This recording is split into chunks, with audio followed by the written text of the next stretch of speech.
Hi friends, welcome to my channel. అందరు బాగున్నారా? రేపు తెలుగు ముఖ్యమంత్రి కేసీఆర్ గారు వస్తుండు. జీమారెడ్డి మన పార్టీలో జాయిన్ అవుతుండు. మన దిశానిర్దేశం మన కేసీఆర్ గారు తెలంగాణ ప్రజలకు మనం ఏం చేసినాం, 10 సంవత్సరాలు ఏం జరిగింది మనకు అన్నీ చెప్పడానికి ముందు ప్రజలు 5 గంటలకు మీటింగ్ ఉంది, 4 నుంచి 5 గంటలకు మీటింగ్ ఉంది. అందరూ మన తెలంగాణ మిత్రులు, రైతులు అందరూ ఈ మీటింగ్ను చూడండి. ఏం మాట్లాడుతూ ఏం ఇస్తుండు డిసిషను, ఈ 10 సంవత్సరాలు ఏం జరిగింది, ఈ 2 సంవత్సరాల పరిపాలన ఏం జరిగిందో మన తెలంగాణ ప్రజలు చూస్తారు. కరెంటు లేక, యూరియా లేక, ఎంతో రైతు బంధు లేక, అండ్ పింఛన్ సరిగ్గా ఇయ్యక ఎంతో ఇబ్బంది పెట్టిన కాంగ్రెస్ గవర్నమెంట్కు మరి దిశానిర్దేశం మన కేసీఆర్ గారు ఇస్తుండ్రు.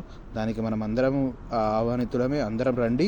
విజయవంతంగా 1,00,000 మందితో ఈ బహిరంగ సభ నడుస్తుంది. అందరూ బీఆర్ఎస్ కార్యకర్తలు, బీఆర్ఎస్ నాయకులు. జై తెలంగాణ, జై కేసీఆర్.